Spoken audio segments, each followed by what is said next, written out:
Entrando ao vivo tem disso, né? Vamos lá, Mari, agora sim, melhores condições de áudio, vamos lá. Então, Lucas, são muitas reclamações dessas mesmo de usuários do transporte metropolitano aqui de Vespasiano. Muitas delas chegam para a Ouvidoria de Desenvolvimento Econômico e Infraestrutura do Estado. Ano passado foram mais de 2.000 reclamações, sendo que o principal motivo foi justamente a situação, a condição dos ônibus metropolitanos. A maioria delas, 44%, registradas na capital. E, em segundo lugar, aparece aqui Vespasiano, com 22%. Pela dimensão do protesto ontem, pelas pessoas com quem eu conversei aqui no terminal, a gente até percebe que essas reclamações seriam muito maiores se todo mundo que está insatisfeito acionasse a ouvidoria. E ontem, né, como você disse, a gente acompanhou ao longo do noticiário, trouxe as atualizações do trânsito destes usuários do transporte que dependem, então, dessas linhas para se deslocar, fazendo essas manifestações, tanto aqui no terminal, Morro Alto, quanto também na MG10, na altura ali da cidade administrativa, impedindo, então, a saída dos ônibus, bloqueando realmente o trânsito, gritando aí, então, por essas melhores condições do transporte público aqui de Vespasiano. Então, hoje, quando eu cheguei, eu conversei com alguns usuários aqui no terminal, vamos ouvir o que eles disseram sobre a condição do transporte por aqui. Péssima, bem ruim mesmo, os horários, a demora que eles, por exemplo, a gente fica ali na MG10 ali esperando um tempão e tá muito caro, a manutenção dos ônibus totalmente precária, conseguir ir sentado, de época de chuva pior ainda, os ônibus vêm tudo molhado, impossível. Por essa passagem ser cara, tem que ter uma condição melhor. Em questão também, às vezes de chuva, molha muito dentro dos carros, né? Acontece de molhar muito. Às vezes perder 3, 4 anos para ir sentado no próximo. Ônibus muito sujo, o ar-condicionado não funciona e vai muito cheio mesmo. Se eu quiser ir sentada, eu tenho que, vamos supor, esperar uns 2, 3 ônibus. Porque é muita gente e o ônibus é uma porcaria. A palavra é essa. Sentada agora mesmo, saiu um, mas eu preferi esperar o outro para mim poder ir sentada. Para mim poder ir sentada, senão eu vou em pé. Eu não consigo, eu trabalho em pé. Imagina daqui, lá no centro de Belo Horizonte, em pé e chegar no serviço e trabalhar em pé. Gente, Mari, a definição da usuária foi ótima. É uma porcaria mesmo, porque a gente foi colocando aqui as imagens na nossa live. Até, viu, pessoal, pode continuar rodando as imagens aí na live que a Mari mandou. Algumas impressionantes, porque tem usuários dentro dos coletivos com a sombrinha aberta, porque parece estar chovendo mais dentro do ônibus do que fora. Então, assim, ônibus que são peneiras, né? Não bastasse a demora do deslocamento, o ônibus lotado, o ônibus caro, você ainda tem que viajar com... Nem só uma, mais de um usuário com sombrinha, com guarda-chuva aberto dentro do ônibus. Fora as estações todas lotadas, abarrotadas também, né, Mari?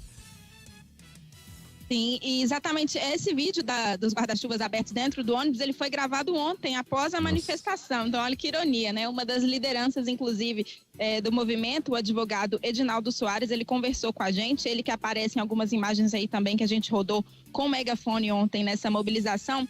E ele falou um pouco mais sobre a situação do transporte por aqui, sobre as irregularidades que inclusive puderam ser percebidas durante esse protesto ou logo após, como no caso deste vídeo que a gente viu. Vamos ouvir o Edinaldo.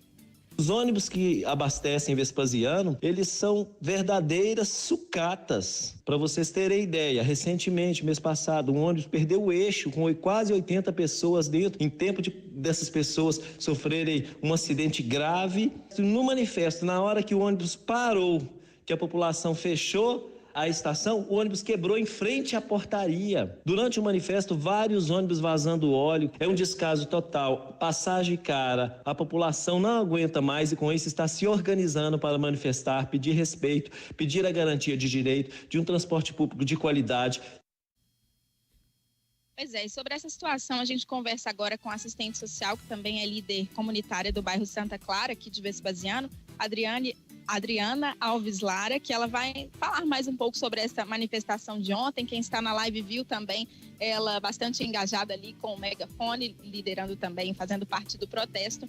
E nos comentários, eu comentava com ela, né? Nos comentários que a gente pode perceber nas redes sociais, algumas pessoas criticando a forma com que esse protesto foi feito, já que fechou o terminal aqui, Morro Alto, e também bloqueou a via ali da MG10 próxima à cidade administrativa. Mas a intenção é realmente chamar a atenção, né, das autoridades. Adriana, bom dia. Bom dia, Mariana, e todo o público presente. Então, eu também recebi essas críticas, porque falaram que a gente teria que ter outras formas de manifestar, só que nós já fizemos de várias formas, né? A gente acompanha o processo de implementação do MOV desde 2007, desde quando começou a reinventar, a pensar o modelo de transporte, a gente acompanha. E sempre tivemos muitas críticas, observações e contribuímos para isso. Se a gente não fizer isso, não fizer a manifestação, chegou no ponto, foi a maior manifestação da história desse momento, porque já se passam mais de 15 anos do contrato, são 30 anos de contrato e pouca coisa se fez para poder melhorar a condição do trabalhador. Para se ter uma ideia, aqui em Vespasiano é um reverso.